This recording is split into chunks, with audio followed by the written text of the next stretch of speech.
Welcome to Secular Soup. Stay tuned for real talk about atheism, feminism, politics, parenting, and whatever the fuck else Amy and Amy want to talk about, because this is their show. And get ready for a whole lot of motherfucking profanity. You want to hear a secret? I won't tell anybody. Go ahead. If I sit next to you, I'm going to get gonorrhea. It's going to jump into me. Just two ladies hanging out. Is it okay for me to make fun of his neck waddle if I make fun of my own neck waddle? I'm not sure. That's a real ethical conundrum. Would you know if you were born a lizard person, or can you be like adopted into the... I think you know. We're such professionals. We really are. Buckle up, bitches. It's time to have some soup. I'm Amy with a Y. And I'm Amy with an I. And I hope that was an uncomfortably long enough time for you to have to wait for me to say I'm Amy with a Y. Because I like to mess with you sometimes. I didn't say that, though, so I'm okay. It would be harder if I had to say that, because I'm not. Okay, that makes sense. We have some very special guests today, tonight, I guess, and we are going to be... if you're listening for the first time, this is Secular Soup. I feel like I should maybe mention that. And we're about to talk about atheists and Christmas, so hold on to your hats. It's going to be a good time. But we have two guests with us, and I like to let the guests just introduce themselves because they usually know more about themselves than I do, and they usually care more about themselves than I do. So, special guests, do you want to introduce yourselves to the listening audience? Yeah. So I'm Jon with a J, and this is Dawn with a D. Aren't you just Jon now? Is that... I figured we had to have some kind of intro. Yeah. No, it's fair. Yeah. So I am Jon of the now basically defunct Wayward Willis podcast. I kind of forgot what podcasting is, but we're going to make this work, I guess. I can at least come on and destroy your podcast. I'm sorry your podcast that's easy. Was so bad. It's already like a hot mess, dumpster fire. Yeah, it's not too hard to destroy this podcast. We're all kind of frankly happy Dawn's here to just add some class to it. It's true. Frankly. I'm here to class it up.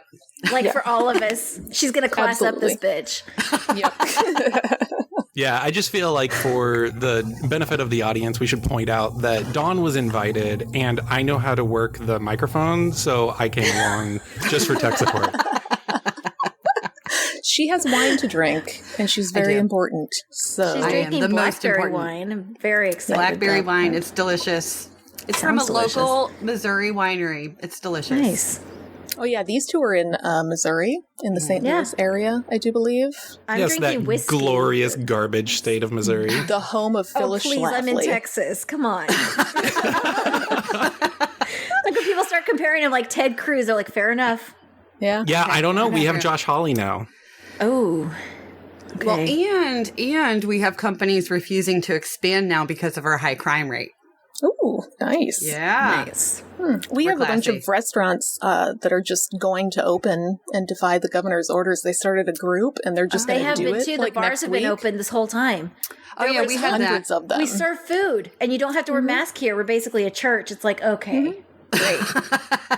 Yeah, the governor's been on the air basically begging people to knock it the fuck off, and they just won't. They're like, we Ken need to have Paxton. wings. What? Who? We have Ken Paxton. I don't know. The Attorney General? Yeah. He's from Texas.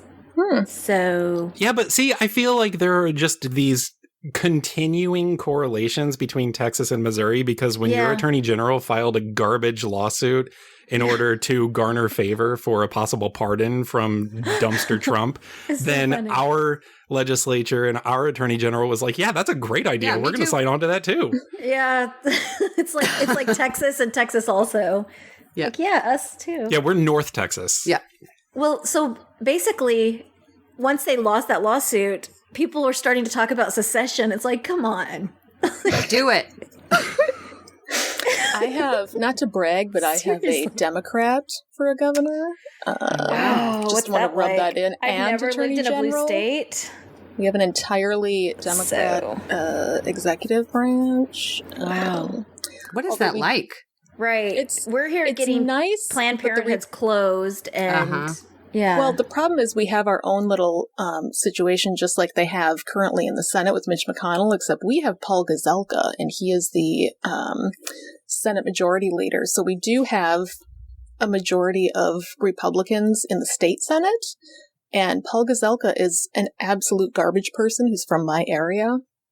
And so it's been his job to block absolutely fucking everything, so it can't even make it to the governor. So it's a good time. At least I'm not in Texas. Anyway. So we actually have a topic, and I was actually interested in talking to you guys because Dawn, from what I understand, there was a time where you were religious and had kids and celebrated Christmas, and then that changed. So like we've always celebrated secular Christmas with my kids. They don't know what a religious Christmas is like. But I guess I kind of want to hear about how you used to celebrate it before you became an atheist and how that's changed, I guess. Tell me all about it. That would be you, John. My son does not believe in God, but does believe in Santa and the Easter Bunny. See, because you're a good mom. Oh, so. Yeah. I try. Mm-hmm. And Buddy the Elf. Oh, and Buddy the Elf. Yeah. I believe in Buddy the Elf. Too. Did you see the Zoom sing-along? No. They recreated the shower scene over Zoom. Oh my gosh. God. And they're singing, and it's so cute. I'm going to force my kids to watch Elf. I don't like it as much as I do. It's weird. Anyway. So, John, explain yourself.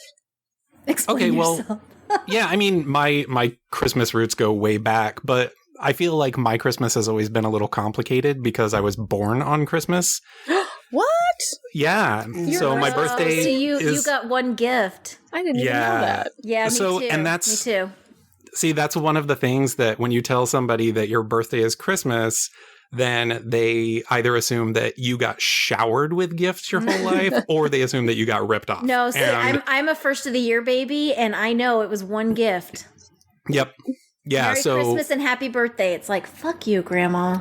Yep. No, that's exactly how it is, because everybody's like, hey, since his birthday and Christmas are on the same day, we can just get him one present and say it's for both, and then we get away scot-free, but he still has to get us a birthday present later this year. I mean, that's just a money saver. That's just logic. Yeah. Well, and also everybody's so spent because Christmas is expensive. So there's nothing left. Like, I always was jealous of my July sister because it's like tons of money then. Yep. So, yeah. So I was born on Christmas. My mom always said that I was her best Christmas present ever. Aww. Oh, stop it. It's probably true.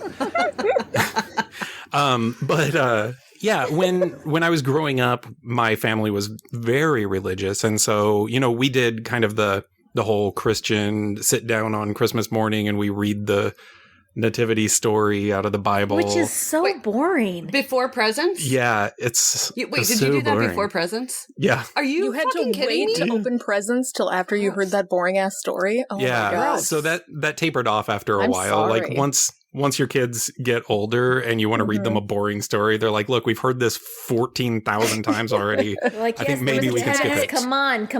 Give me stuff. Yeah, manger. We get it. Okay, let's go. No My room at the parents would end. shake it up. They'd read different versions of it. They're like, this year we're reading the Luke version. John's the best. John was the best version, but they would like shake it up a little bit. Oh. Yeah, see, Gosh. My parents left all that up to I church, know. but maybe that's because we were Catholic. I don't know.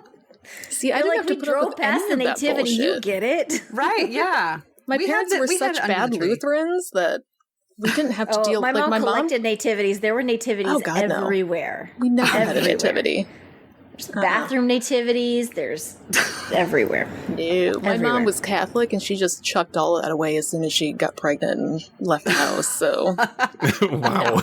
Yeah.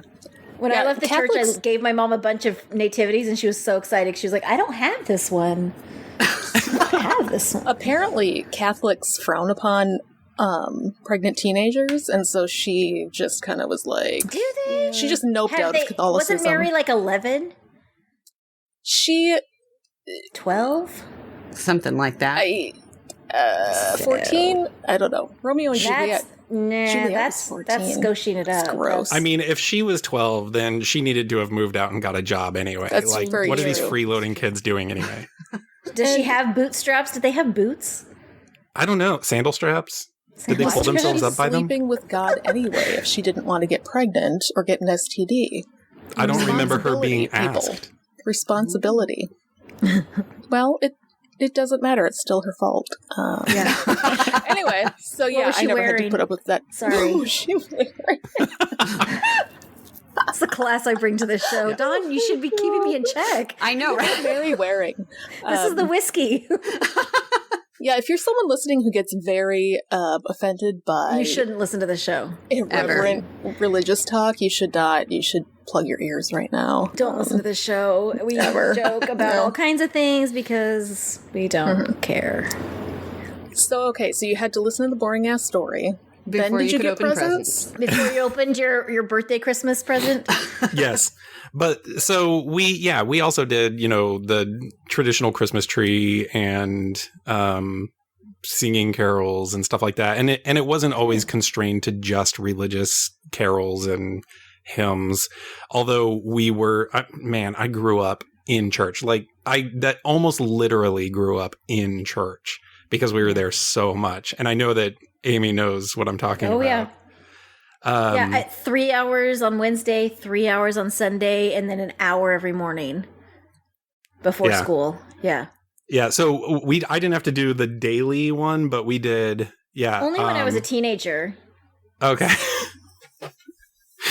But yeah, so that's how I grew up. I mean, most people understand how, when somebody is steep in that religion and That's there's your entire social. Like, that's it.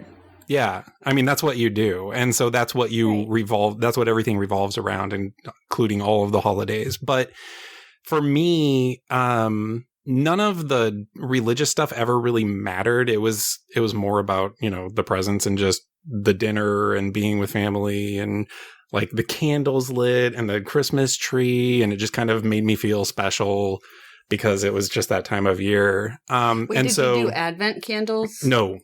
That's a Catholic thing. That's a Catholic thing. See, I don't know.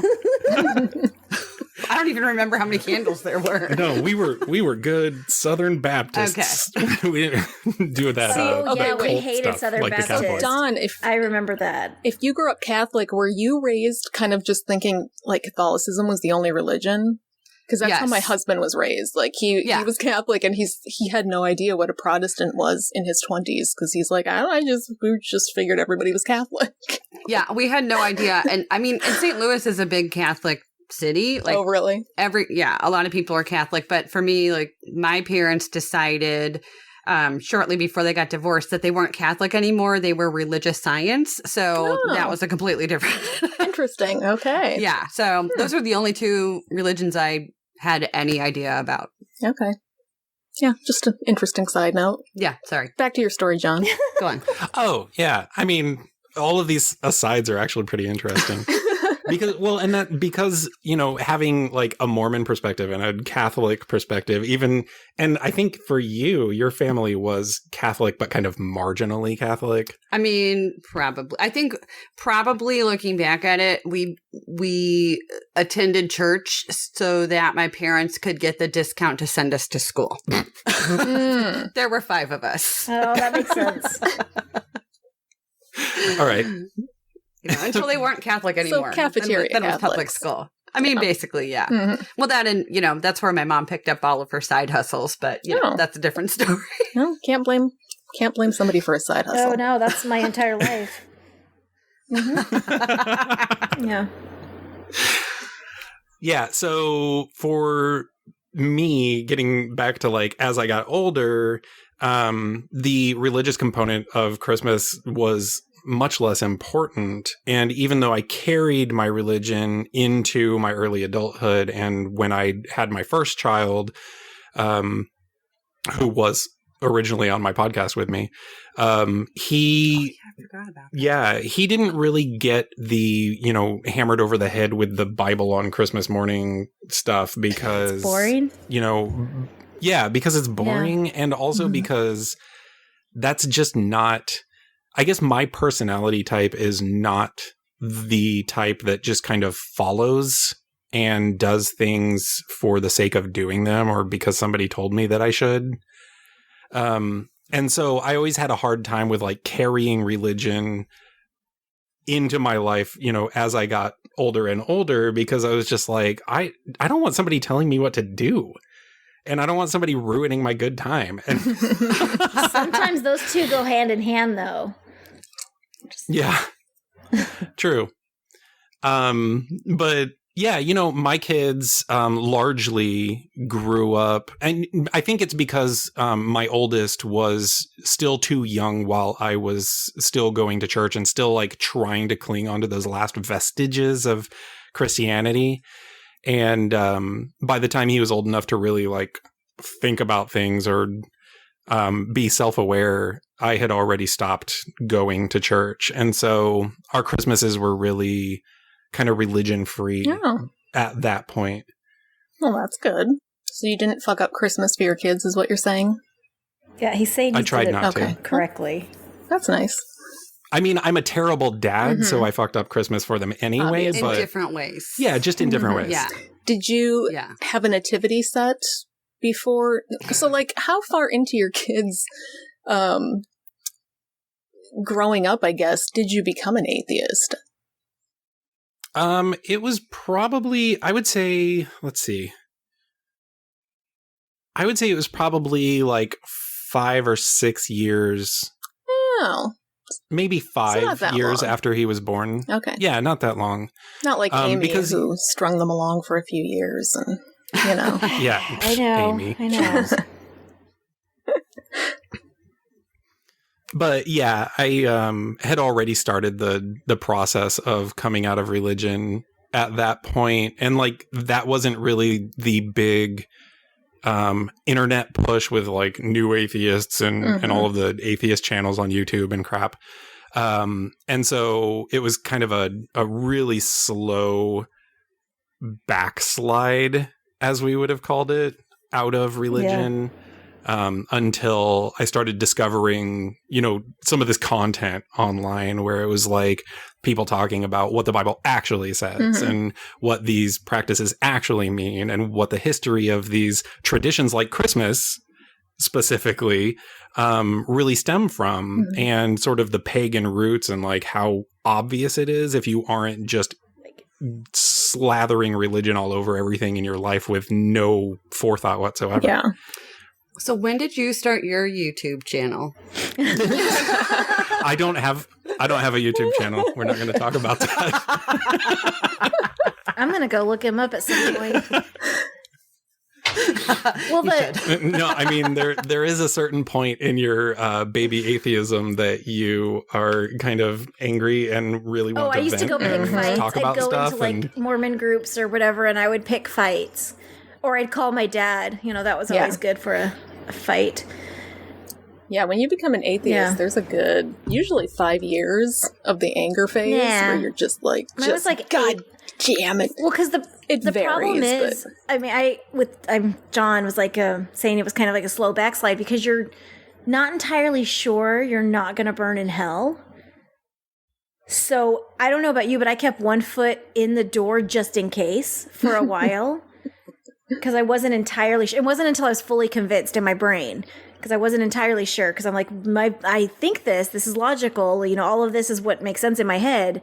But I might be condemning my children to hell, so keeping this door open. If you're wrong, just in case I'm wrong. I don't know. Maybe because we were so like, my family was Catholic, then religious science, then like fuck it, whatever, and I became more, I guess I would say, agnostic. Yeah, and I just thought, I mean, I guess there's a God, but I don't know, and so I didn't really have that type of process where I was angry or any of that. It took me a while to come to terms with the fact that there just isn't a God. It's really hard to come to terms with. But I wasn't mad about it. That's where I was. I was more upset about being lied to. But it was unintentional lying, so who are you going to be mad at? Like, you don't even know who you're mad at. Yeah. Yeah. And I figured I was going to burn in hell if there is one anyway. So, I may as well just be an atheist. Yep. Yeah. Yeah, the funny thing is, you and I have never really talked about, like, whether you would even consider yourself an atheist or whether you'd even given it much thought. Like, what am I? I don't know. I'm just me. I mean, the funny thing is, so when I was going through the process to do the home study for Quinn's adoption, that was a question that came up, was religion. And I just wasn't religious. And I never had any intent of raising my child in a religious environment. I felt like it was important for him to understand what the different religions believe, but ultimately it's his decision what he wants to believe. Yeah. So I just don't introduce it in his life. Yeah. He's too young right now. But at some point, I think it's interesting, if nothing else, to be educated about the different beliefs, but it's ultimately up to him if he wants to believe or not. Yeah, and it's strange. That's such a difference to me between like atheist parents and religious parents. Most of the parents I know who are atheists or just agnostic or just secular kind of take that idea that it's up to their kids. Like, I'm not trying to raise an atheist. I'm trying to raise a critical thinker. Exactly. And if he decides at some point that he's going to be a youth minister, it'll kill me, but that'll be his choice. And if it makes him happy, it makes him happy. Whereas, when you're religious, you are raising Catholics or Lutherans or Methodists or like that's, and I'm just raising a kid who hopefully never becomes a youth pastor because it'll kill me. That would be the worst. That would be like the ultimate swing back and like fighting against you. Oh, it really, that would be like, come to our tent revival. You're like, oh, God. Yeah. I've always said if my kids want to rebel, they'll join the Young Republicans or become youth pastors. Oh, God. Yeah. It's funny because my son had a little neighborhood boy over. This was like 2 years ago, I guess. And my son had he had never heard of Jesus. Because we don't talk about that shit, right? And so this little boy told him, if you don't believe in Jesus, then you're not going to get presents for Christmas. And I looked at him and I was like, that's Santa Claus, okay? Like, get out of here. Yeah, it's funny when my kids didn't know what Jesus was. Like, they'd ask me, what's Jesus? Somebody said something about, or like they'd see a Virgin Mary statue in someone's yard. What is that? Who's that lady? Right. Like, and you realize, I've literally taught them nothing about Christianity and then when you try to explain it in a logical way, you sound ridiculous. Yeah, it does. It's just nuts. So, I remember when I explained that to my kids, my daughter, because she was super young when I left the church. She was like 18 months or 2. And so she asked me about Jesus one time because her friends were telling her about him. And I tried explaining who he was and how some people believe in him. And she was like, I need to go to school and tell all my friends he's not real. I'm like, oh. It was like first grade. I'm like, please don't. Like, we had some friends that they came running down the stairs crying, and their mom was like, what's wrong? What's going on? They're like, she said that Jesus isn't real. She said he's not real. He's real, right, Mom? And she's like, yeah, of course he's real. He's real. He answers all our prayers. I'm like, oh my God, I'm so sorry. Oh, Jesus. I'm embarrassed. See, that's when I would have been like, no, just traumatize the kid all over again. Right. Your mom's lying to you. I was like, this is why we don't have religious friends anymore. This is like that was the last hanging on, and they're gone now because my daughter outed Cloud God. Well, so my middle son, he's 15 now, but when he first left the church, he was calling him Santa for grown-ups. And I can't think of Jesus in any other way now. Right. Oh, that makes Christians so mad. Because I even say that. I'm like, if you ask real hard, you'll get what you want, right? And they're like, yeah. I'm like Santa? And they're like, oh, shit. If you just believe enough. Right. It's better coming from a cute little 8-year-old. He's like, Santa for grown-ups? I'm like, oh, you are so mean. It's awesome. I think it took me longer to give up on believing in Santa than it did believing in God. I really wanted Santa to be real. So this is actually, that's a funny kind of segue because Amy was talking about how she was mad when she left the church and was losing her religion. She was mad about being lied to. And for me, what really made me mad was the actual physical harm that was done to me in the name of religion. You know, just the corporal punishment for every infraction and the, you know, strict threats of burning in hellfire if you step out of line, and like that is traumatizing. I mean, that's child abuse to me. And all the choices you make it is based on the beliefs that you have, like so many like big life-changing choices that you make. Like, well, and here's the thing is what really breaks my heart about me as a parent is that because I grew up that way, that was my model for parenting. And even as I was becoming irreligious and into, you know, militant atheism, I still had those horrible habits and that really bad model of, you know, when your kid steps out of line, it's good for you to just smack them around because, you know, that is a way to get their attention immediately. Like if you talk to them and try to reason with them, then they'll just ignore you. So hit them, you know, it's good for them. How else do they learn? Yeah, it's, oh my God, it's terrible. But that's the kind of thing that I'm talking about is like those lasting traumas from, you know, things that have secondary effects even. Yeah. I've talked to, I used to be in a community atheist group, and there was a man in there who struggled a lot because he had completely raised his kids religious and in the way that you're talking about, and did not become an atheist until well after his children were adults. And they were still Christians. You know, they had never lost their faith. And he said it was so hard to watch them and think, I did that. I raised them like that. And now they're living that way, and they don't accept me anymore because I'm an atheist. And I just thought that it's got to be such a struggle to change your mind at that point in life after you've raised your kids. And then I mean, everybody feels like they're fucking up their kids no matter what. But it's because they are. Truly, we are all fucking up our kids at all times. But it's like, it's harder as you go along in parenting and you learn things you didn't understand before and you wish that you had learned them sooner. And I don't know, we're all just trying to do the best we can. Yeah, exactly. Yep. Yeah. The important thing is that you do, you know, recognize those moments of self-reflection and recognition where you realize that there are behaviors that you can change and some things that you can do about the dynamics of your relationships. And that goes, you know, for parents, but it also goes with friends and family and whatever. And yeah, you know, the most you can hope for sometimes is that later down the road, you'll be able to just patch it up and, you know, do some healing after the fact if it's possible. Well, I think when you become an adult too, and when you become a parent, you realize, it's like you all of a sudden realize that your parents had no idea what they were doing and were totally making it up as they went along.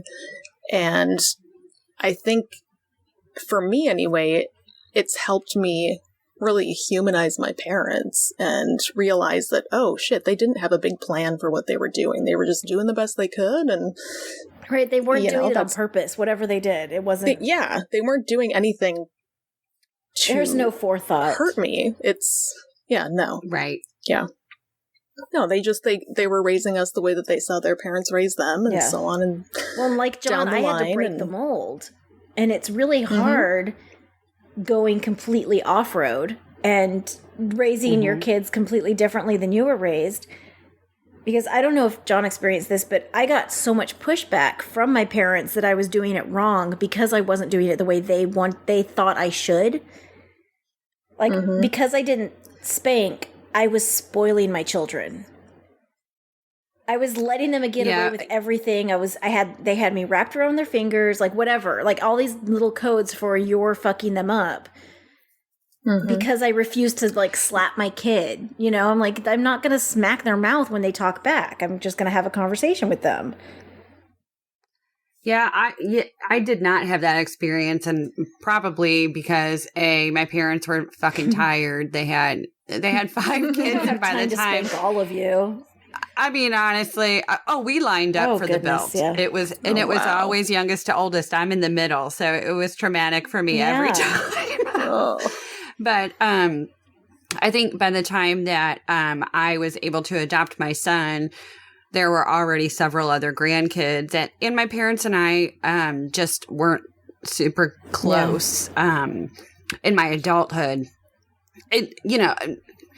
Amy had said that you humanize your parents, and I absolutely do. I've got a lot of baggage with my mom in particular, but being an adult and having that perspective allows me to much better empathize with her and to understand why she did some of the things that she did. My dad, I just lost my dad. So sorry. I'm sorry. I just lost my dad a couple months ago. And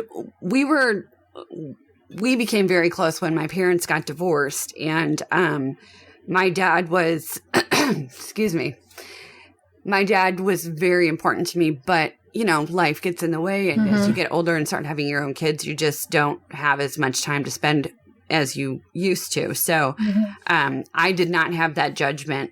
I never felt that judgment from them. They just always said my kid was spoiled, which he absolutely 100% is. But that's because I overcompensate.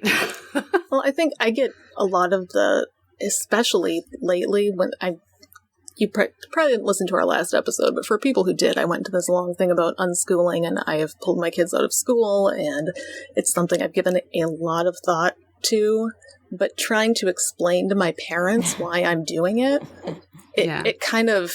It's hard. It's hard because it goes against everything they learned growing up. Feel and like it goes you're saying what they did learned. was wrong. Right. Yeah. And I've even tried to explain it to them, like, I'm not saying you're wrong. I'm just saying this is what's right for me. Yeah. Yeah.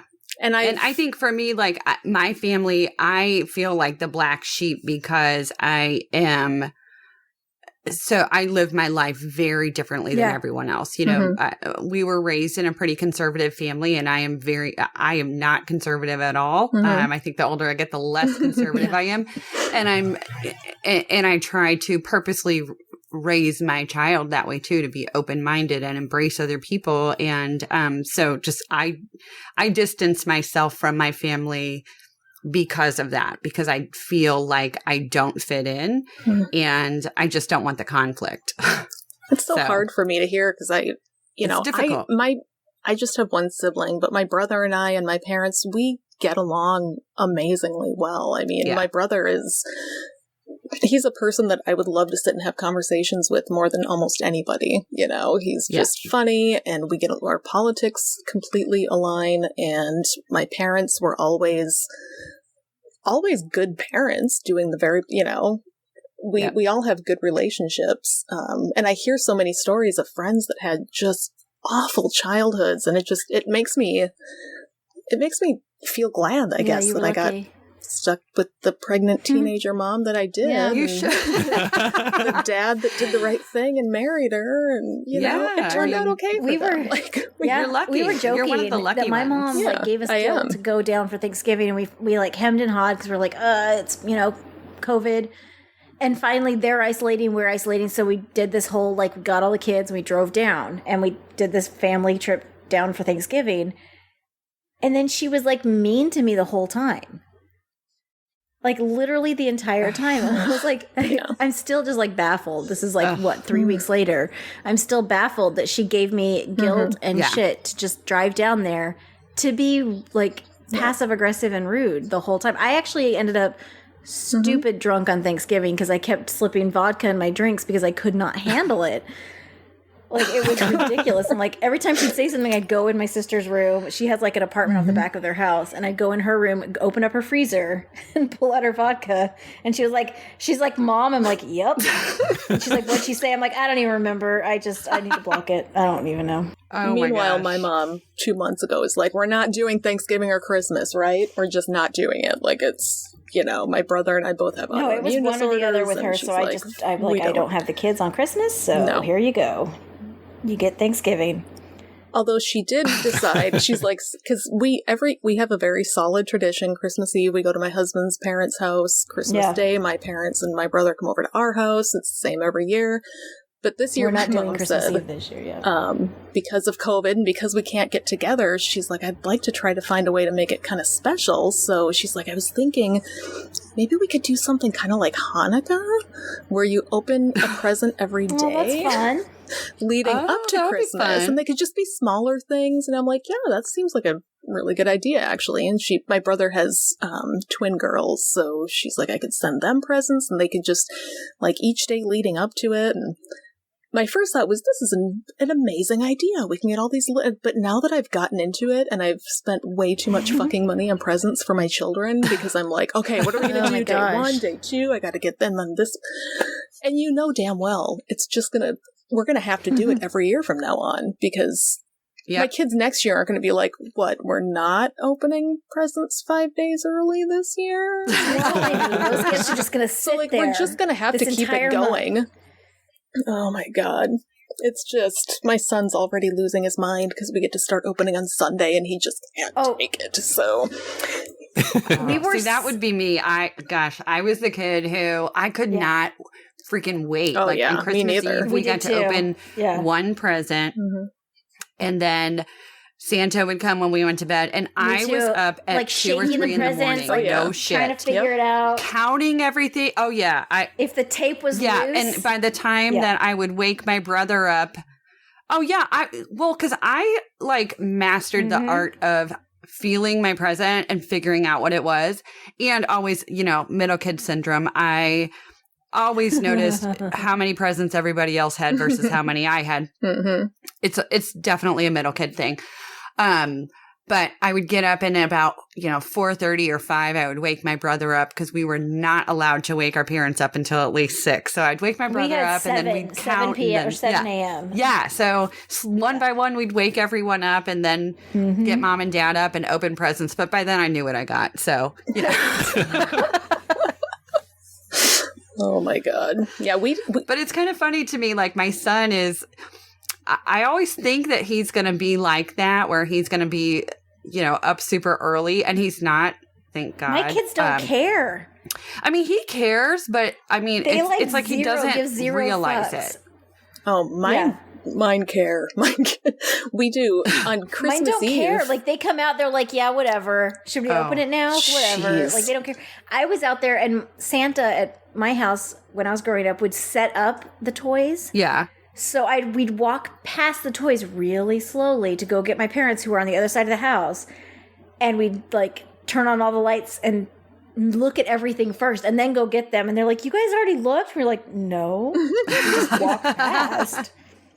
Well, it's not my fault you guys didn't wrap it. My husband, when he was growing up, they always opened presents on Christmas Eve. I don't know if it's a Catholic thing or what, but they opened all their presents on Christmas Eve, whereas at my house, we always did Christmas morning.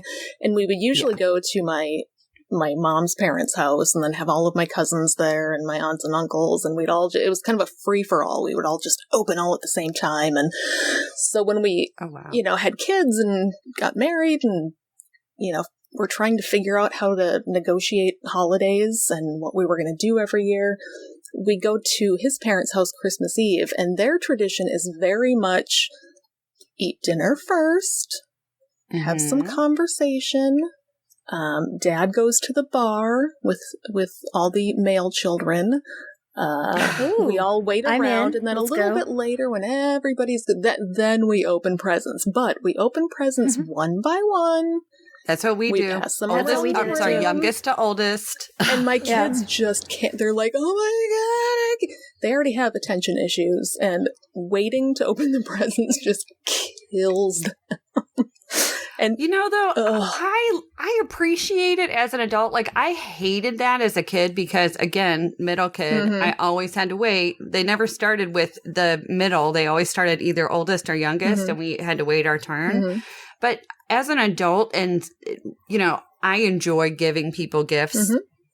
And I love seeing their face when they open it. And when everybody's doing it at the same time, you don't get to see shit. So, I appreciate the waiting. The way we do it, though, because, I mean, it's a free-for-all Christmas morning. Usually the kids will get up and my husband, they'll drag us out of bed. And so we'll watch them open the presents we got them. But then my brother will bring his family over and my mom and dad come over. And we do kind of open them all at the same time, but we're all sitting on the floor together, digging through stuff. And as we open it, that's always fun. You kind of like hold it up and show it to people. Like you see the person and you're having these very genuine reactions. Whereas I feel like when you're going around in a circle and the spotlight's on you, and then you get a shitty gift, like, then the pressure's on to fake it. We were allowed to open one present on Christmas Eve when I was growing up, just one. And when I was a kid, we could pick it from the pile.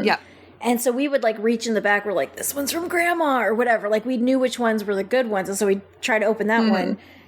But when I got married, my ex-husband's family, they opened Christmas Eve gifts, but it was Christmas pajamas. And I liked that tradition so much that when I had kids, I took that one. And so I give my kids Christmas Eve pajamas. And I think that's a fun thing. So that's the one gift they open. But now they get the present. They're like, cool, Mom, thanks. Like, I know what this is. But I think it's a fun idea. Like, I think it's a fun idea because then you get, I would hit like the Old Navy Black Friday sale and I would get some fun pajamas. Yeah, my mother-in-law gets socks for everybody every year. And I mean, not fun. Interesting socks, like just like a bag of brand new athletic socks. And my kids, every year they're like, we're going to get our socks.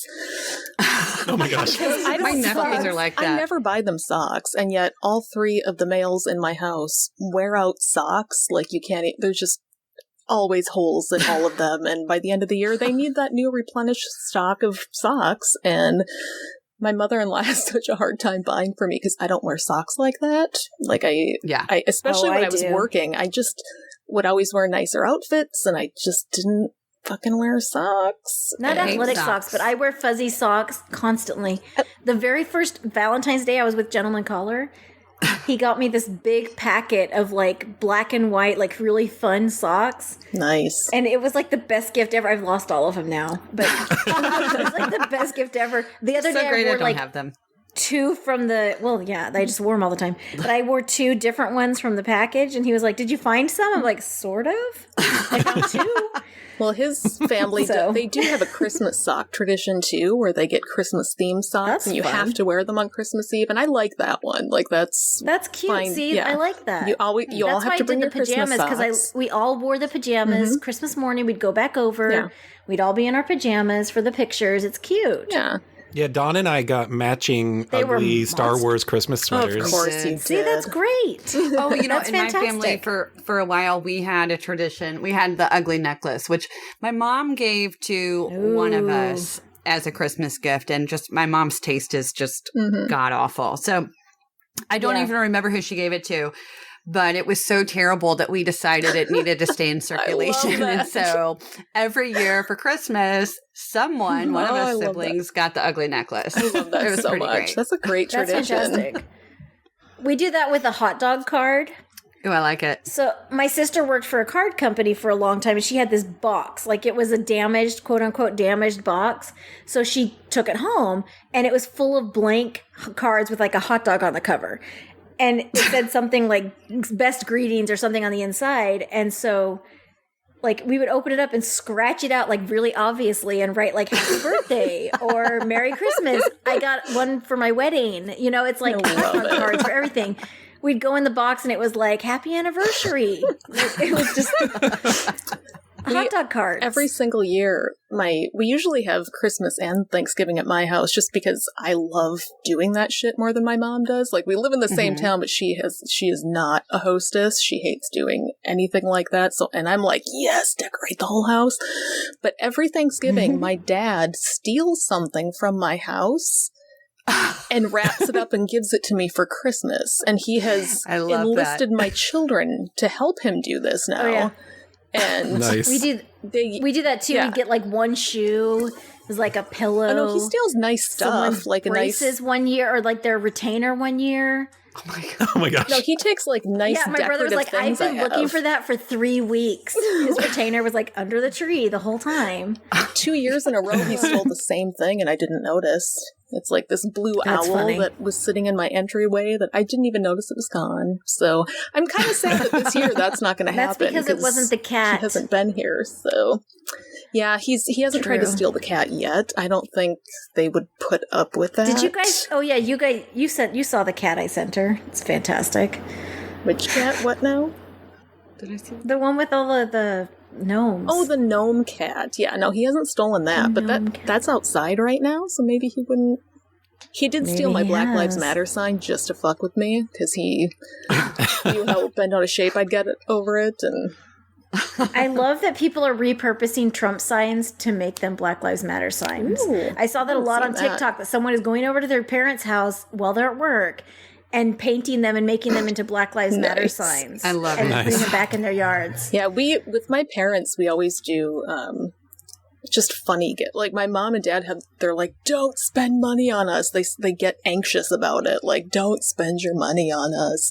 So we always do just funny presents for them. And this year I am making my dad a t-shirt that says, my daughter made this shirt, and if I don't wear it, I'm going to look like a total jerk.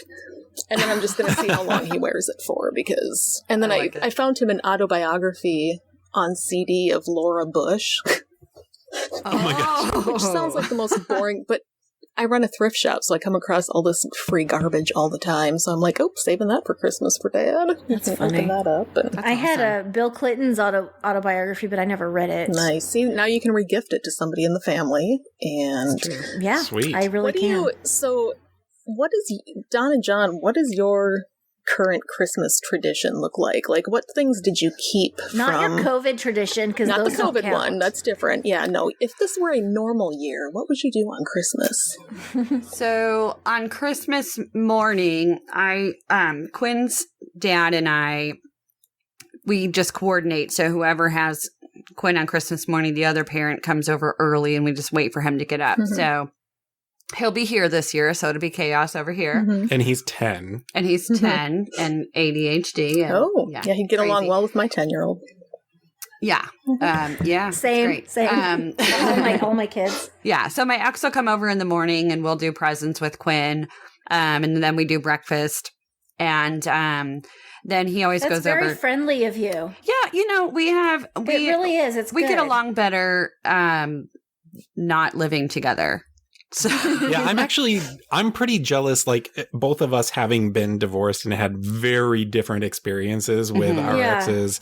I've always been really jealous of the fact that they can still co-parent and they can talk to each Yeah. other about issues and they can come to You mean he agreements and they can responds do to things text together. when you send him a direct question? Like, this is super weird to me. I mean, we Like, still I asked a have. direct question 4 days later. I'm like, hey, kind of still need to know. Yeah. Like, No, like we still share a cell phone plan. Like, it's kind of weird. Like, wow. we're just very amicable. No, I'm super jealous. I'm jealous too, Jon. Like, Yeah. this is, I don't understand the words amicable Yeah. and divorce, Yeah, we're very co-parenting. I None of know, this makes yeah. sense to me. But we're very amicable, and we get along pretty well. And so then after we'll do breakfast, Quinn will go with his dad over to his grandparents' house, and then it becomes Jonmas. So then it's Jon's birthday, and his boys will Do you come take over. down the tree and everything? Basically, yeah, it's a lot of That's what my work. friend does. Her son is Christmas Day, and she literally takes down the tree and switches it over to it's your birthday day. Oh, see, that's a lot The of work. second We half don't of the actually do day that. is No. all his birthday. Well, because he's a kid. Oh, yeah. He's not a John. Okay. Like, he's a kid. That makes so more sense. she takes down the tree at noon, and the second half of the day is his birthday. Oh, see, that's cool. Cute. But no, I think we that's do. really cool. The boys come over, and sometimes we do presents and sometimes we don't, but we make Swiss steak. Like, that's our tradition. Swiss steak and homemade mashed potatoes with whatever I feel like throwing in them. And that's our thing. And we have to buy Yeah. enough to feed at least 14 people for the 4 of us because John's youngest will eat enough for 13 people. How old are your boys? How old are Logan? So, yeah, my youngest is 18. Yeah. Okay. And and Logan, my oldest, is 25. Oh, he'll be 25 on Saturday. Yeah, I understand that because I have 2 18-year-olds, 15-year-old, 11-year-old, 10-year-old, 5-year-old. Yeah, but I understand those boys the 18-year-old eats more than anybody else in this house, like 3 times as much. Yeah. We get 5 pizzas for 2 people because it's like, it's ridiculous. Like you're going back. We caught him one time. He was eating a snack and he had 6 just tortillas, just dry tortillas. He just pulled them out of the package and flopped them on the coffee table and just eating them. Just like, I'm like, what are you doing? And he was like, I'm having a snack. I'm like, just tortillas, huh? Yeah. Okay. My 10-year-old likes to lately just open up a can of chicken. Yeah, they're gross. Canned chicken and just eat the fucking can of chicken, and it's disgusting. See, I do that with peanut butter. I'll get a spoon and peanut butter, but then I put chocolate chips in it, so it's a surprise somewhere inside there. Chicken. Yeah. Have you had? But it's it's not canned chicken. Yeah. Yeah, So it's not canned meat. Eating an entire jar of peanut butter with a spoon is really not that weird. There's nothing wrong with that. One spoonful. Well, one spoonful. There's nothing wrong with eating peanut butter out of the jar. Yeah. But canned meat. It's disgusting. I don't even. I'll take canned meat. We do canned meat. We'll get like a can of chicken and we'll buy like a salad mix and we like season the chicken and then mix it in the salad mix. We do that I don't eat. for dinner every now and then. Canned chicken is all my husband. He'll put it on fucking everything. I and now like the it. kids I buy like it at Costco because I cook with it. Oh yeah, he gets it at sometimes Costco I don't have too. time to cook meat. My 10-year-old will be like, Mom, and he's holding a can. Maybe can I have a can? See, when I was a kid, I did that with frosting. I had fucking a very tired. different childhood. Fine. If you can figure out the can opener, eat it. I don't care. I'm tired. It's so much sodium, and it's so bad for you. We would do that with like cream cheese frosting and spoon. I'm like, Mom. Oh my gosh. Yeah. Is anyone else going to eat that? She's like, I'm making a cake. I'm like, well, someone already stuck the spoon in it and ate it. So you're going to need another can. Yeah. Yeah. So what do you... Sorry, you were telling a story. Yeah, I'm wondering how you mix up your birthday and Christmas. Do you do anything special for your birthday? Like John's birthday, do you do anything special for your birthday? She or said is it it's just Jonmas Christmas? after Christmas. Jonmas. She said it's Jonmas. Yeah, Dawn always makes sure that on Christmas there's a little bit of time just where we're kind of being us and just like having some time for us on my birthday. But that's good. But it's not like, I think that I'm at the age now where like there is no magic in a birthday. And I've had too many of them. I always stopped having birthdays. Like anything over 27, am I right? Well, mine stopped at 28. Yeah. I stopped at 28. Okay, see, so you get it. Yeah, you understand. Totally. I pressured all of my friends into throwing me a surprise party at 40, so I don't know what you're talking about.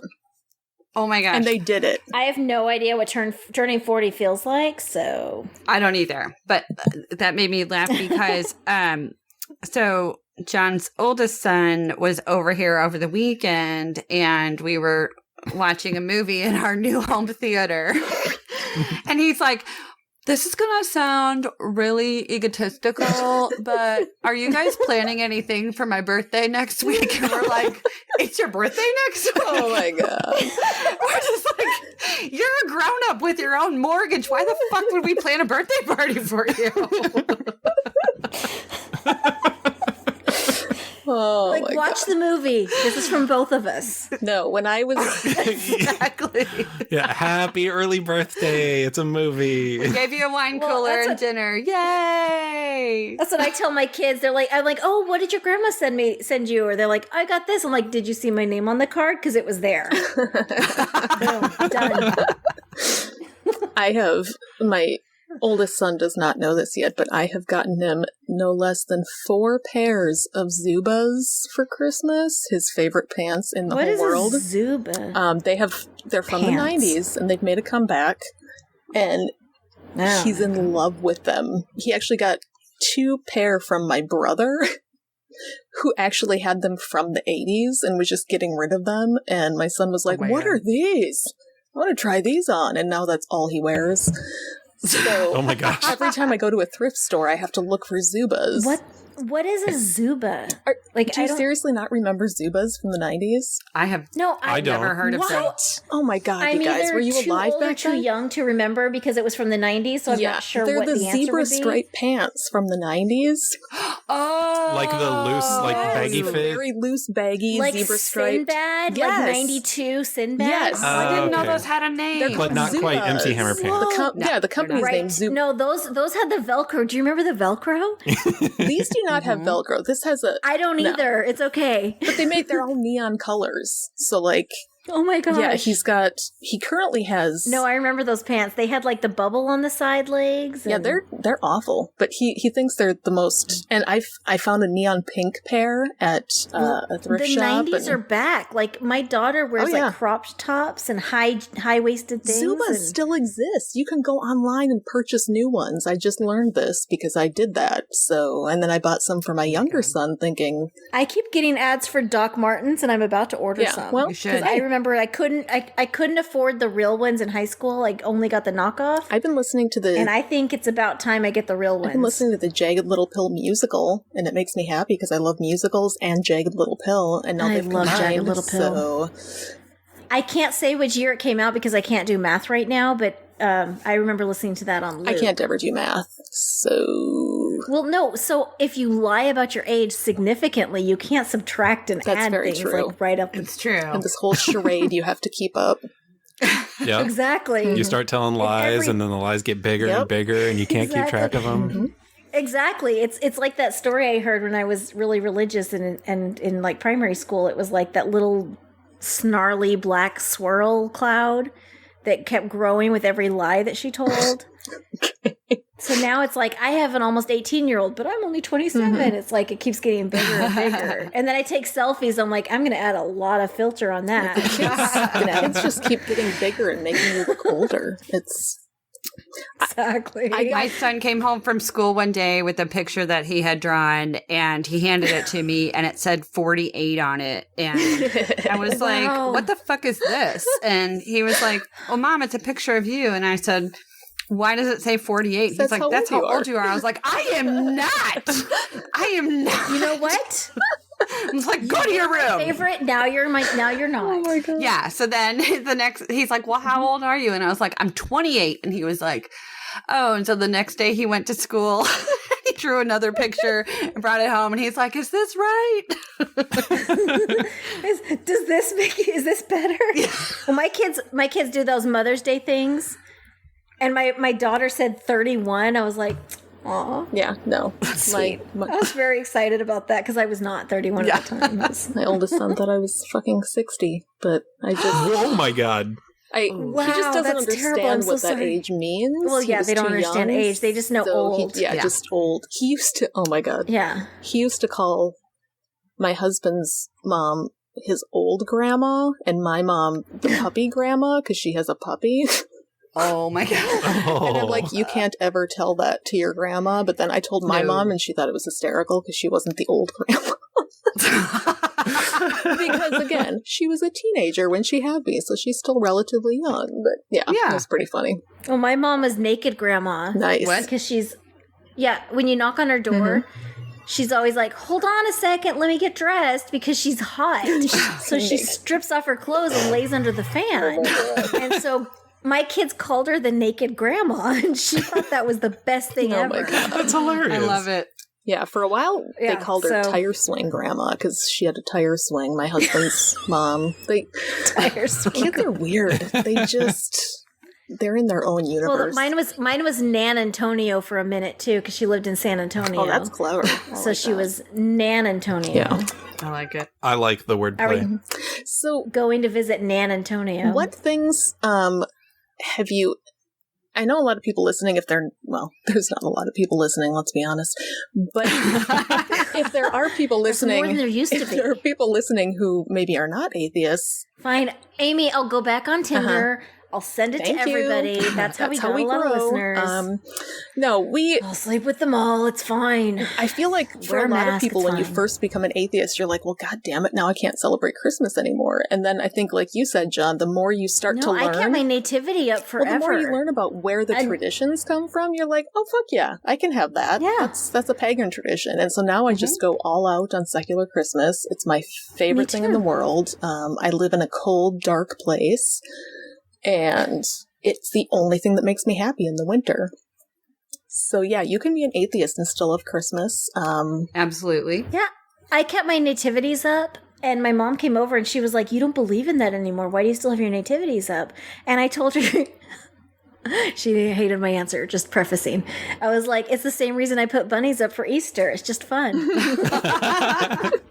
See, I think that there's also, there's a little bit of like nostalgia and just a kind of feeling of tradition. I loved my nativities. Yeah. I loved them. I sold them when I moved because I was downsizing greatly, but I loved them. Like, I absolutely loved them. I think there's value and in that I would tradition. say there's nothing wrong with that. Like, to anybody who's listening who's like, well, I'm not really sure how to celebrate the holidays as an atheist, or I'm not sure how to celebrate anymore because it used to be about religion. There's nothing wrong with like still singing those songs or still having those knickknacks or those decorations. It's if they're the things that kind of make you happy, like take you to a good place, then there's nothing wrong with it. Yeah, they're just things like as long as you don't read the Christmas story before you let anyone open a gift, then you're good. Ugh, then you're okay. triggered. That's my hard line. Exactly.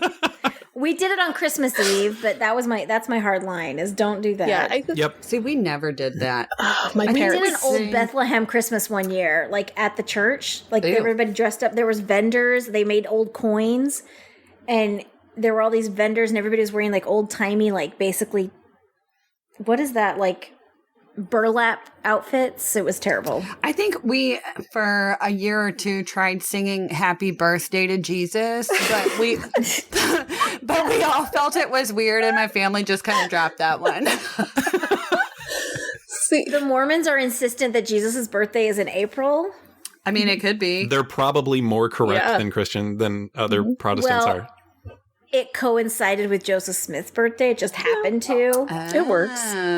So they're like, we all know it's not really his birthday. So it was like that little wink and a nod. Like there were never birthday cakes, but everybody's like, we all know when it's actual. But the rest of the world celebrates, so we'll go ahead and go along with it. Like they're the inside track. See, my mom, Mormons are so pious because I think partially because she grew up Catholic. She didn't like Christmas as a kid. It was, her dad was an alcoholic, and it was a time when dad got drunk and when she had to stay up till midnight to go to the midnight mass. And like, it wasn't that enjoyable for her as a kid. And so when we were growing up, I mean, we had Christmas. She put up a tree. There were ornaments on it, but she was never the mom that was like going all out. And like all of our presents were wrapped in the exact same wrapping paper because she bought one roll of wrapping paper, and that's what she used that year. And there were it was just kind of a no frills Christmas. And then when I became an adult and got my own house, I went batshit fucking crazy and just had to have all the Christmas, and I need all the decorations and the tree and the ornaments, and I just really took a sharp turn from where she was as a mom. We have coordinated wrapping paper, like Santa. My ex and I coordinate the Santa wrapping paper. Nice. It has to be the same regardless of which Santa got it for him. That makes sense, though. I mean, and then that makes a lot of sense. Paper. What's that? That makes a lot of sense. Yeah. So, and then we have different paper from mom and dad, and then whoever is hosting Christmas morning, the other parent just like brings their presents over at some point. So, see, I like to have Santa can put them all out the night before. See, that's so amazing that you can still do that. Yeah, I mean, it's because it's about my kid. It's not about either one of us. It's about him having that experience. Can I give you a phone number to call here and remind them, just totally not personal at all or anything, just remind them that it's about the kids and not me. It is absolutely about your kid. 100%. Doing little things like that isn't going to stick it to me. Yeah. Yeah, I have to have I'm a little 5 jealous, different Dawn, kinds let's be real. of wrapping paper and all the ribbon, and then I have to like I go nuts with presents, and I use way too much tape.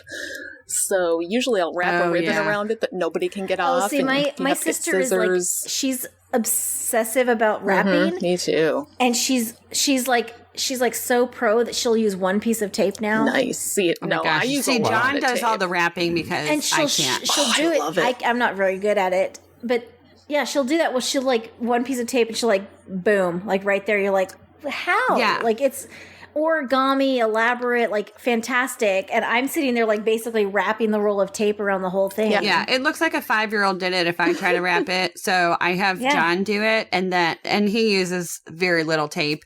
And then my ex wraps his presents and uses like a whole roll of tape on every present. So I go and buy the whole things at Costco, like the whole line of tape, because I know that's going to last me Christmas Eve. But yeah, Quinn will be like, oh my gosh, Santa went crazy on the tape on this one. And I'm like, oh, listen, I want it to be secure. It's got to be nice and secure. You don't want any of the paper moving out of place. Everything needs to stay where it's supposed to be. And everybody just knows to go get a pair of scissors before they start opening presents, because I'm going to tie a ribbon onto it. You're not going to be able to get it off, but it looks really fucking nice. So just appreciate the things I do to make Christmas magical for you fucking kids. That's right. Exactly. Went off there for a moment, so oh my god. Well, I learned that from my mom. I was always, I'm not ashamed to say that I've always been a mama's boy. But my mom was creative and very meticulous, and she was kind of crafty, and so I learned a lot of things from her, like cake decorating and gift wrapping and all of that stuff, and it just kind of carried through. And it's That's why something I'm the man of the house. Yeah, exactly. I leave the heavy lifting to you, and I do the dainty stuff. I'm kind of like, I'm in the middle. I'm like, see, I'm about to let my 10-year-old like wrap I'm presents. like masculine in a lot of things, and then like he's been so bored because he's not in school and it's COVID, and we've been trying to find things to do. So I'm like, here, I'll give you some presents, you can wrap them. But I know that once he starts doing it, I'm going to start getting really type A about it and start getting shaky watching him. Like, that's not where the fold goes. You have to, and I'm going to have to try so hard. Santa? Oh no, my husband and I had an arrangement because I did not want to keep the Santa thing going. I was just like, no, I feel like I'm, and more so when I became really an open atheist, I was kind of like, I feel like a hypocrite, kind of like I'm telling him this, there's this make-believe person, but my husband and especially his parents and his family are really into the believing in Santa thing. Like, that's huge for them. And I said, okay, I will go along with it. I'll pretend Santa's real, but as soon as he asks me, I'm not going to lie to him. So if he comes right out and asks me, is Santa real? I'm not going to be able to bring myself to say, yep. Yeah. Like, I'm just going to tell him. And so my oldest asked when he was 4. Oh my gosh. And I was like, well, and we sat him down with my husband, and I'm like, well, here's the thing, buddy. Santa, some people believe in Santa and some people don't, but really it's us buying you those presents. And he just started laughing hysterically. And I'm like, what's funny? I knew it was you guys. Does this mean the Easter Bunny's fake too, right? I'm like, yeah, the Easter Bunny, Tooth Fairy. Yeah, that's where my kids went too. They were like, it was like a domino. Yeah, you just, like, once you've lost real. This one, one's not real. You're the Tooth Fairy too. Yeah, my younger one, it took him until he was about 6, I think, and then he did the exact same thing. But my 16-year-old recently told me that he was so happy to find out that the Easter Bunny wasn't real, because in his head, he had always pictured the Easter Bunny as like the creepy guy that takes pictures at the mall dressed up as a bunny. Oh my God. And he thought that bunny came into our house to leave Easter baskets.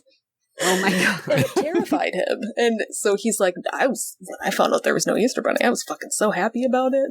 And then I had to tell both of them, I'm like, okay, now it's kind of a secret, and you gotta, we have to be careful and let the other kids figure it out on their own. So don't go to school and start telling everybody that Santa's not real. And I think they liked that because they were in on the adult secret, in on the secret. And like they were then with their younger cousins and stuff, they'd be like, totally getting into this one's from Santa. And just, but yeah, I think See, that's what I did. Is I always, if they asked me directly, I wasn't going to say he's real. Yeah, and I never told them he existed. I just told all the stories, and they took all the information and assumed he existed. And then once it was the spell was broken for them, they looked back and realized that Mom never actually told them that Santa's real. But my 10-year-old, she knows in her head he's not real, but she wants to believe, so she still talks about him like he's real. Yeah. She still buys into the magic, and I'm totally okay with that. My son, I thought for sure this was going to be the year that he was going to be done because at Easter he was like, I just don't buy this Easter bunny thing. How is it possible that one bunny can travel around the whole entire world, tiny little bunny, and do everything in one night? And so I thought for sure Santa was coming. And I have to tell you, the past 2 Christmases, we have had so much fucking drama on Christmas Eve about this fucking elf on the shelf. Oh my God. He is I never did the elf because I can't do it. I couldn't. It's terrible. I couldn't maintain it. I couldn't sustain that. He's obsessed with this elf, and the dramatics we have on Christmas Eve because he's so devastated that his elf buddy is leaving for the North Pole, and he's bawling his eyes out and refusing to go to bed. He's literally in my drawer, bro. I'm like, oh my God, I'm having to write letters in crayon to my kid and put them in his stocking to say goodbye from Buddy. And so I thought, oh God, thank God he's finally going to give it up this year. No, he doesn't believe in the Easter Bunny. He's all about Santa and this fucking elf on the shelf that every morning, first thing he does is he runs all over the house looking for this elf. And then I'm like, fuck, I forgot to move it. Every time. And then he's like, why didn't Buddy move? And I'm like, oh, his schedule must be off. I think he knows you're going to your dad's today. See, the elf on the shelf became a thing after I had my oldest son. It wasn't a thing until my oldest son was probably 5 or something, and it became a thing, and I'm like, I'm not fucking doing that. That takes way too much effort. I never started. My daughter's 10, so it was a big thing when she was a baby. Yeah. But I started school on August 17th, and I found out I was pregnant with her on August 20th. Oh my God. So there was no fucking way. I went to school full time her entire childhood. There was no way, and I raised 3 kids because my husband traveled. There was no way I was going to do an elf too. Yeah, no. There was no way during Christmas when I'm in finals. No, no, there's no way. So I just never did it, and I'm so glad now seeing all the people upping each other on Facebook. There's no. I'm not that creative. It's usually oh shit, I forgot to move the elf, and I'll text John while I'm picking up my son, and I'll be like, can you just move the elf? Just put him somewhere. I don't care where. Just move him. Move him from the mantle to the chair. Yeah, it doesn't matter where. Just put him somewhere. I'm not that creative. I forget. And it's just a pain. And then, my son gets just seeing the post makes me tired. They just make me tired. I'm about to unfollow everybody. Yeah. Couldn't you tell him? Snooze him for 30 days on Thanksgiving. Tell him the elf, it's finally the elf's year to retire. And he's chosen to stay in St. Louis with your family. And here he is. He's going to live in your house. He's in quarantine. He's very tired, so he's probably not going to move much. Is he wearing a mask? He is not. You don't know who he's been around. He's not, but still, here's the thing is I have to be really strategic about where I put the elf because our dog, Mark, loves to eat the face-off stuffed animals, and Froyo likes to eat all the stuffing out of them. So if it's anywhere within dog reach, that elf is going to be in a billion different pieces, and then it's going to be really devastating for my kid. That's going to be just trauma. He's going to have his therapist talking about I know. So everywhere the elf is somewhere up high, or today he's in the cake. Yeah. He's in the cake dish, and I'm like, I just put this elf in the same places all the time because there's only so many places you can put him. Oh my God. He moved. Yeah. It's fine. He's 10. He's fine. He'll get over it. It's hard, especially this year, to try to remember that you don't have to do all of the things for Christmas. Yeah. Especially, I'm home all the time. I'm feeling really bad because I don't even have my tree up this year. And I'm going between not caring to feeling bad. I do this hard swing back and forth. Well, I had 2 years. If I don't have my kid, I don't put up the tree. See, I would still put the tree up. I don't have my kids this year. Yeah, so I wouldn't bother. I went down for Thanksgiving. I got treated like shit for 2 days just for them to spend time with their grandma. So I feel like I've done my duty this holiday season. I love the Christmas magic. This Christmas is just all about you now. Mm-hmm. Yeah. With my kids, I never really stressed the Santa Claus thing. Like he was present, and like we would do fun little like thanks for the cookie notes on Christmas morning, but I don't really remember when my kids stopped believing in Santa. I remember doing Santa with them, and then it wasn't a thing anymore. Mm-hmm. It's because your memory is shit. Well, okay, my memory is shit. And I can't even blame like marijuana or anything. Like I wish it were something great like that. You didn't have the fun to go along with it. But yeah, I mean, for me, and I think that now looking back at it and still having a 10-year-old around the house is the discussion that, many people have had and I've kind of taken a part in of, is it bad to lie to your kids about something like Santa? Mm-hmm.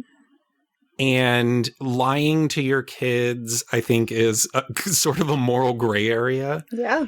Because sometimes you have to do it to keep them safe. Oh, totally. And, sometimes like when he asks me, Mom, do you smoke? And I'm like, no. No.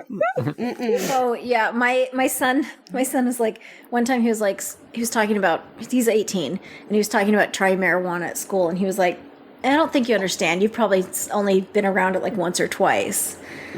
And I just had to agree with him. I'm like, of course. Yeah. Absolutely. I have no idea what you're talking about. Mm-hmm. Would not recognize it by smell. Do not have it in this house.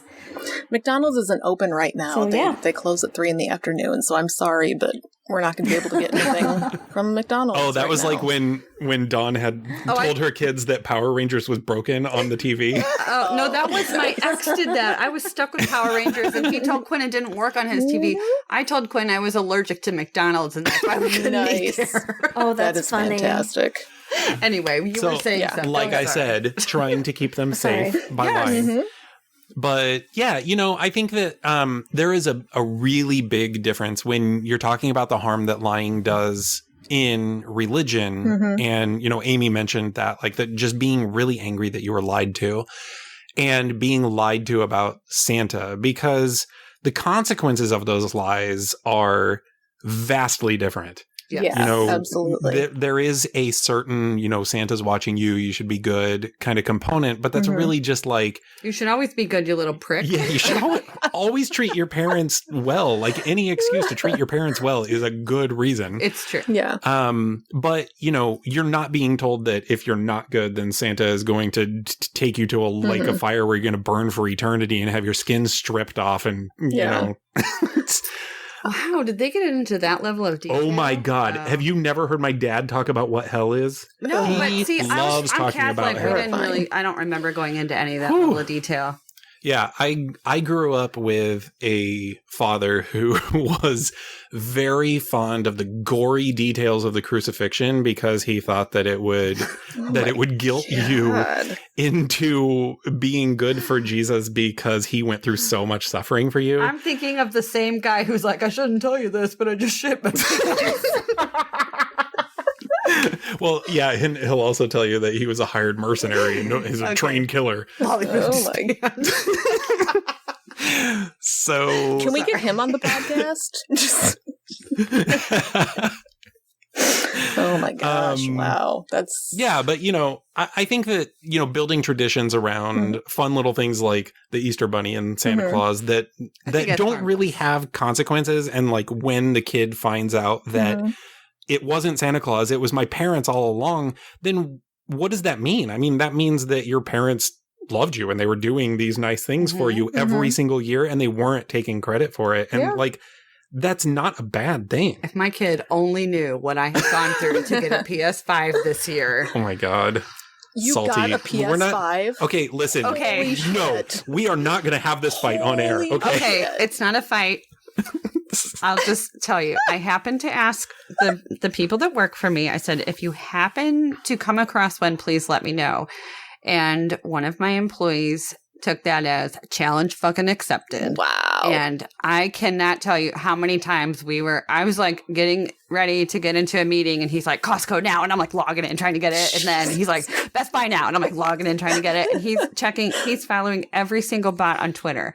So what is today? Today is Wednesday. So yesterday, Best Buy had a release and we were both on at 8 a.m. when they were supposed to release. And it was noon when they finally released. And we both are on multiple devices, have all these things on, and I'm getting nothing. And he's like, holy shit, I got one. And he's picking it up on Saturday. Oh my God. And and he sent me the picture of the receipt and everything. So I'm supposed to meet up with him at some point. If he could actually have. I know. We have been prepping him to let him know because he told us, of course, well after the pre-sale. Oh, yeah. And he's like, I really want a PS5. And that's all he's talked about. And then the other day he looks at me and he's like, Mom, remember that Baby Yoda doll I told you I wanted? It would be okay if Santa got me that too. And I'm like, motherfucker, that's like $20. And I bought it 2 months ago. No, I have he wants that, but we've just told him nobody has them. They're out of stock. Sorry, I can't get it. It's ridiculous. But I can't. It's so dumb. The other thing he wants that is so fucking ridiculous and I'm just not buying is an electric unicycle. Have you seen these? Oh my God. John's son has one. They're like amazing. $600 for starters. And everything I've read about them says they're one of the more difficult things to figure out as far as like the hoverboards and all that shit goes. And they're fantastic. He's got a terrible sense of balance anyway, and he only wants it because he saw it on his favorite YouTube video, which is 365 Days of Corgi, where this guy owns a Corgi. And you watch him for 365 days raising his Corgi, and he rides around. And I did some research on it, and I'm just like, are you fucking kidding? No, we live in, it's winter in Minnesota. You can't even. They're all terrain. Oh my God. No.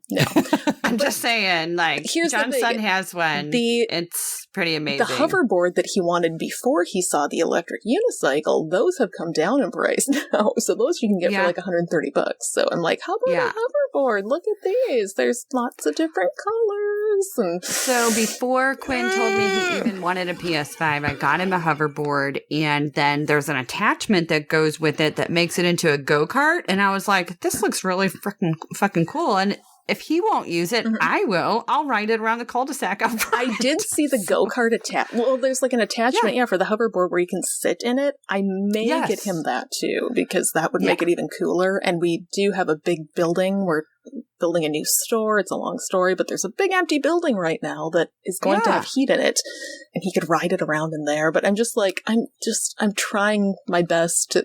My mom actually told me I should lie and just say that it's illegal for anyone under 18 to have an electric unicycle.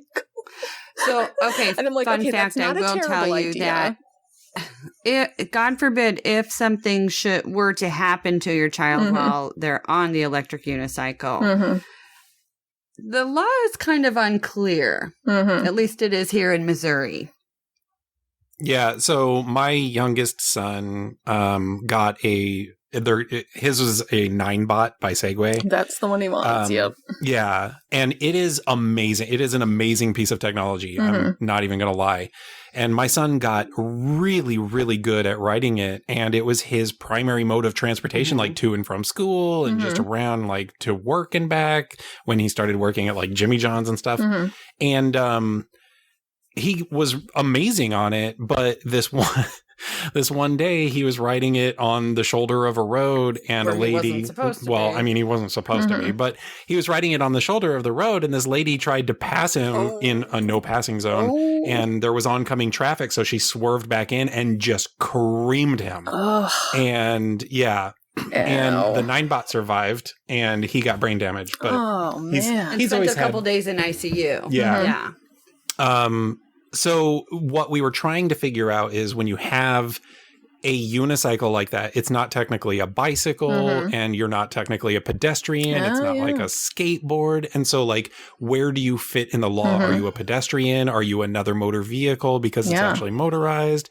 And so when we were trying to sort out the whole like personal injury portion of that, it was very, very difficult to make sure that, the blame was put in the right place, Right. and that, the laws applied here and there. And so, yeah, if you do get him one, like, don't let him ride. He's 10 on and a I won't road let him with go it. anywhere, and I live out in the country, so I'm totally covered on that. That's rough. I think 10 is too young for that. I think it is too. Your son was older. For that. My 10-year-old has a hoverboard, and I think that's hoverboard. what I'm going with. Yeah, but unicycle, I think 10 is too young for that. I did just from the reading I did on the balance aspect of it, and he's kind of a quitter. I hate to say that, but I'm very scared that he would get on it, not be able to do it, and then be done with it. So, whereas the hoverboard, my older son had a hoverboard when he was younger and figured it out relatively quickly. And so, hopefully they're not listening to me recording this podcast right now because they're going to hear all their presents. But I'm like, I can't. But I tried to let him down gently and be like, listen, buddy, I don't think that electric unicycle is going to be happening. And he's like, but what if I really, really tried hard to use it? And what if he's being so sad about it? Oh my God. And I'm like, but what about the hoverboard you just wanted? But 2 years ago, we got him his own laptop, and we had spent a lot of time before that going, well, we're not going to be able to get you a laptop. It's just too expensive. And, you'll save your money. And then we got him the laptop. So I think we've set a precedent now of he thinks we're just faking it so that he'll be more surprised on Christmas. And I have to be like, no, really, we're not getting this. This is not happening. Yeah, that's a bad precedent. We really can't have the What are you looking at me for? Yeah. And I tried being the whole, it's Minnesota. You can't even go, I'll write it inside. It'll be fine. I'll write it in. I'm like, no, So I'm going to lie and say that you can't ride them if you're under 16. It's just the law. Who's going to challenge it's just him? so dangerous. Otherwise, That's fine. I mean, there is, for a kid that young, there really is safe. Kind of a dangerous component for that. I wouldn't let him ride a regular unicycle. No, and I think a hoverboard is a good entry point. It is, they're weird. They're kind of hard to figure out. But we got my older son one when they first came out, and he got to ride it around on Halloween, and he was the shit. Yeah, and then right after that, they found out that they exploded, and I had to send it back. I never got my money back, incidentally. I wrote a complaint to Amazon. Then they should give you a free one. I know. Never got my fucking money back for that fucking thing. Anyway, I'm very, very bitter. So you guys can stick around for bonus segments? We're going to do a quick bonus segment. Thank you guys for coming on and letting us talk over you. People. I appreciate it. We've had fun discussing our Christmas traditions. Christmas stuff and damage. We do this fun Patreon segment where after the regular show, we read from old-timey advice books.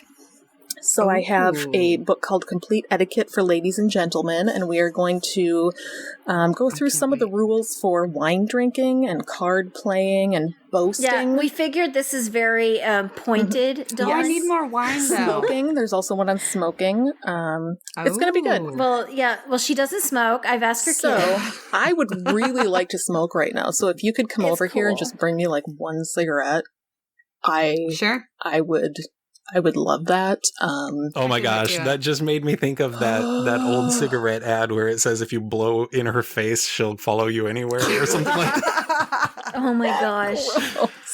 Yeah. I just remember when I was dating, people would be like, do you smoke? I'm like, nicotine? I used to say only when I'm on fire. I quit 4 months ago, and all of a sudden today, I've just been like, I really want a fucking cigarette. Why can't I just have, I hadn't even thought about it. And then randomly today, I'm like, I really want a cigarette. Anyway, not anybody's problem. So if you would like to hear our wonderful segment, it's going to be fantastic. Go to patreon.com/secularsoup and become a patron. There are all kinds of levels. At the $10 a month level, you will get a personalized soup bowl. Did you ever get one, John? I made you a soup bowl, right? Oh yeah, I put sheep on it. Yeah, I've got a bowl that is just covered in dicks. Sheep with dicks all over it. Yeah, remember? It's proudly displayed on her kitchen She sent me pictures. She was like, nice. Yeah, she was like, "There's too many dicks." I did. I'm like, I sent no. a picture and said, "Is this a bit much?" No, there was. I'm surprised we didn't steal that when we left your house. Yeah. I just realized I owe Freethinker 215 a bowl. It just didn't even occur to me till now. So Freethinker 215, I'm working on it. I'm on the bowl. So yeah, anyway, that's our show. Jon, do you have anything going on where you want people to like follow you? Do you want to plug? Do you have anything to plug, or you just No, all I wanted to dude? say was do not listen to Secular Soup. It's a terrible podcast. Fair. And Fair. Especially this episode. yeah, don't give them any money. They've got enough going on in their Patreon. Yeah. They've got like some super generous people, and they don't need any more money. We've spent all of Jon's money on nail polish. I bought so much nail polish 2 weeks ago. True. So, and Amy's running out of whiskey. It's the holidays. You know, she needs to stock You know what? up. I had to buy a fifth because I was low on money, and I was like, groceries or whiskey. And we know what you picked. It's not as much. It's not as much as a handle. Let's be drunk. You don't care that you're hungry. I'm lifting it, and it's real light, and I have 2 more days for paycheck. So, It's totally valid. That's why I do so much coming. math. So, Merry Christmas if you celebrate it. Oh, and you know Costco doesn't sell their brand whiskey here? Like, Costco doesn't sell any of their That's alcohol. a crime. They do Texas. here. Want me to ship you some? We got a whole they do here Costco too. liquor store here. Yeah. Yeah, Missouri also has really We cheap go to Costco cigarettes. and there's a separate liquor store entrance, and it's regular liquor, not Costco liquor. Yeah, I stocked up on cigarettes in St. Louis because they were so fucking cheap.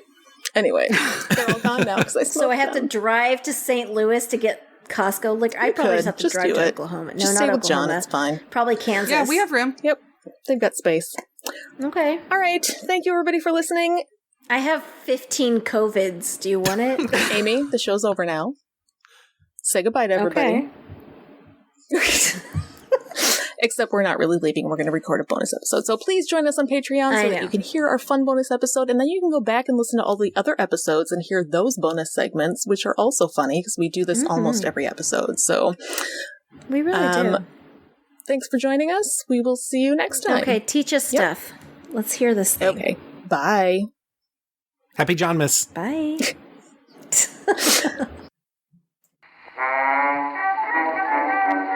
That's the noodle to brag. Okay, so it's taken me way longer to get this episode finished than I had anticipated. It is actually now Christmas Eve. I just had a very busy week and I had hoped to get this out sooner, but I didn't. But I just learned that Cobra Kai Season 3 dropped early today, so we need to get this shit over with and out and done. So I'm going to read the patrons, go faster than I usually do because I need to get to Cobra Kai. So if you would like to become one of our patrons, please join us on patreon.com/secularsoup. You will get all the bonus content. And honestly, for this episode, I know I've said it before, but like I highly recommend, even at $1 a month, getting it just for the bonus segment of this episode because it was hilarious and it was much longer than we normally do. I want to say it was almost an hour, maybe 45 minutes of extra content. So that's my pitch to give us money. I'm going to give a shout out to our wonderful patrons. We have one new patron this week, and that is Cameron. Thank you so much, Cameron, for your patronage. We always get excited when we see a new patron. And we have several levels, which I don't know. I'm thinking about paring down. I think I went overboard a little bit on our Patreon. You can do $1 a month, $2 a month, $3 a month, $4 a month, $5. So many endless choices. But at $6.66 a month, which is our Devil's Chili option, you get a shout out on every episode. So we would like to thank Shmishtina, Paul, Nuggin, Natalie, Maddie, Lois, Life in the Left Lane podcast, Assist the Georgia Runoff, April, and I think that is it because Patreon is not user-friendly. I know I've mentioned this before, but it's hard to read their lists, so anyway. At the $10 a month level, you will get a personalized soup bowl. I make them by hand. I've been doing that since we started the show, so $10 a month will get you your own little personalized soup bowl with your name on it and maybe a few little inside jokes or something. Every one of them is completely different, so they're fun. I still owe Freethinker215 a bowl. I am very sorry. I'm going to get on that after the new year. So 2020 sucks. $10 a month. We have Wendy, Verlaine, Renee, Itchy and Scratchy want you to please support the Secular Coalition for America and Camp Quest. I agree. Very good organizations.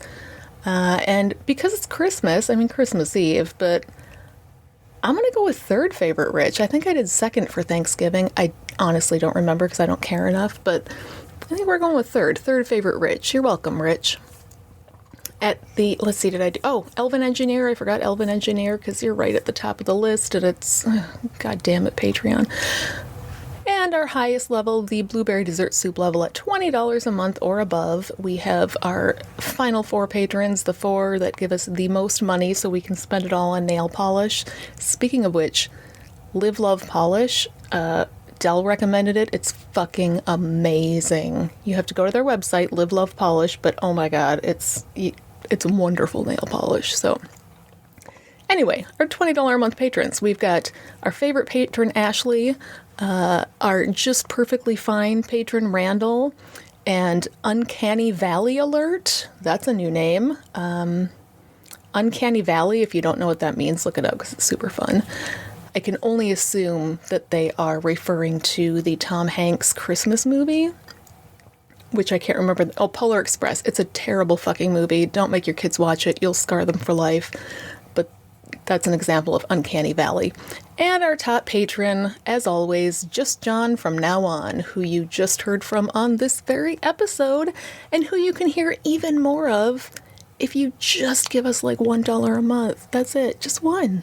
Just $1. That's $12 for the whole year. I spent more money on my kids' Christmas stockings than that. I mean, and you'll get lots more laughs, more bonus episodes. It's going to be so much fun. You'll get your name read. I can't recommend it highly enough. Supporting us will be the thing that makes you feel the best about 2020. And so you need to get on that. But thanks again to our patrons. I'm out. Going to go watch Cobra Kai.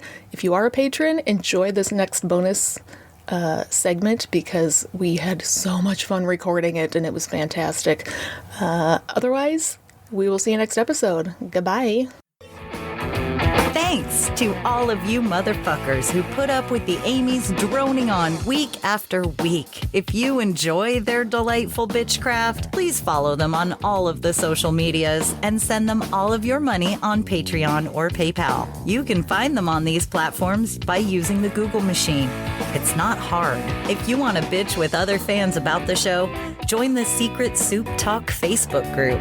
If you want to tell Amy and Amy to fuck off personally, you can send an email to secularsouppodcast@gmail.com, although it may go unanswered. Please rate and review the show on iTunes, Facebook, and wherever else you can review things like this. It will help spread the soup gospel far and wide. And hey, text someone right now. Tell your friends. As always, we'll leave you with the vocal stylings of Mr. Eli Bosnick. Secular soup creed.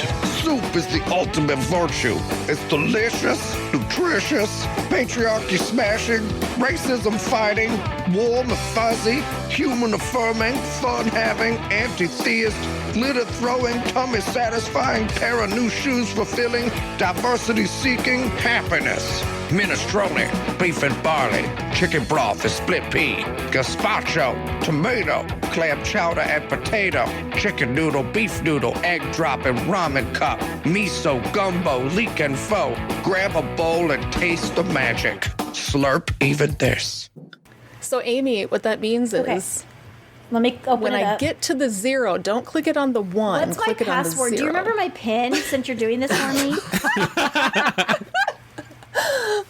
Okay, here we go. Oh, and then I'm going to be silent for 5 seconds after we hit record. I don't believe you can even do that. Right? Everybody got it? She Oh, I goes can 10 do it. seconds. Don't believe Amy her. has a hard time. I can do it. We'll see. Because Here we go. I think she can't count. Huh? See? Okay. 5, 4, 3, 2, 1. You should always be good, you little prick.